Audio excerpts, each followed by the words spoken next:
Hey LeBron, if we could just zoom out and put this year and kind of last year into context and what this journey was like and sort of how tonight was a culmination of how this season went, if you agree with that. I mean, pretty much. I mean, it's kind of hard to start thinking about like when we got started. The season started so fast after leaving the bubble, obviously.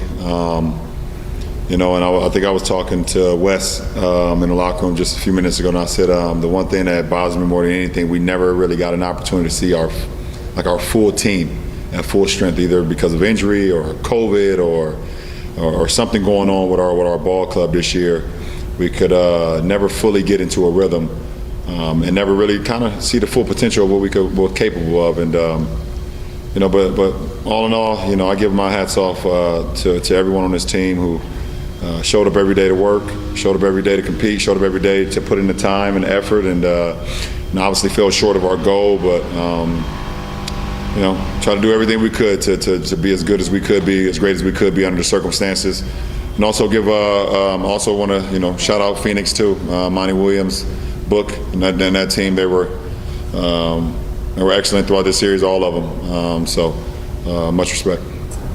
Well, Brian, I know a lot of times we ask you about the things you accomplish in your career. You say when it's all over, you'll go back and look at it with Maverick and some wine. But this is the first time you didn't make it out of the first round, and it also ends the final streak for you.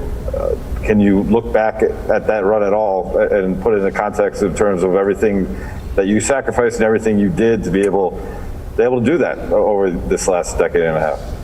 What's the final streak? What is it, 9? No, I tore my groin my first year with the Lakers. We didn't make it. But every time you made the postseason, you made the finals. For 9 straight years. I mean, listen, it doesn't. Every season, like I tell you guys all throughout the season, every season is different. Every challenge is different, and to be able to put myself where I can even have accomplishments, to either be broken or to be able to continue it. It's all through the grace of the man above, and me just trying to put in a lot of hard work in. My teammates, having great coaching staffs, and things of that nature. So, records are, if there's a record or if it's not, they're always meant to be broken. So, in that fashion, it doesn't matter to me as far as not making it out of the first round. What matters to me is getting this team back healthy. Me not being able to be at my full strength throughout this series, that's my main focus. But time to readjust and think about what the offseason has in store. Brian, we saw these pictures of you giving a signed jersey to Devin Booker.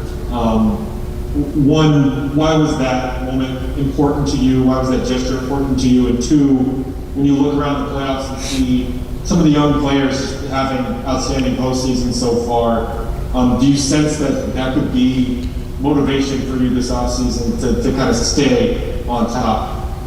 Well, first of all, I love everything about D-Book.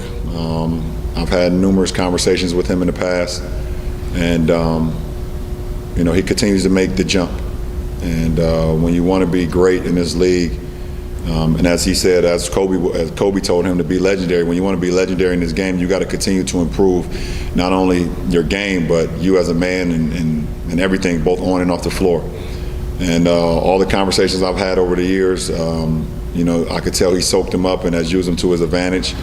And, everyone sees what he's able to do on the floor right now, but I think, his maturity, him as a young man, is what I'm most impressed about. So I love everything about Book. So that's the post-game interaction. Secondly, I don't need motivation, from anybody in this league. I motivate myself. I'm motivated by my kids, by my family, and the love of this game. But take nothing away from it. There's some young guns in this game. Book, Donovan Mitchell, Luka, John Morant. So many guys that's like 22 and under, or 23 and under, who are just flat out special. And I was just to name a few. Jason Tatum. Let me not forget about him, how special he is. But those guys are great, and the game is always going to be in great hands with guys like that. But my motivation doesn't come from that. My motivation comes from, like I said, my family, myself, my kids at my I Promise school back home that I get an opportunity to see. Today was their last day of school. That was motivating to me, and things of that nature. So I'm past the motivating stage of the younger group. Just really quickly, I know you didn't expect to be in this position, but do you think your ankle or your energy levels put the Olympics on the table for you as something you would want to do this summer? Kind of what are your thoughts on that? No, I think I'm gonna play for the Toon Squad this summer instead of the Olympics. I think that's what that's my focus on trying to beat the Monstars, or the Goon Squad, we call them now. So didn't have much success versus Sun, so now I am gearing my attention to the Goon Squad here in mid-July. So I'm gonna let the ankle rest for about a month, and then I'm gonna gear up with Lola, Taz, Granny, Bugs, and the rest of the crew. So hopefully see y'all at the match.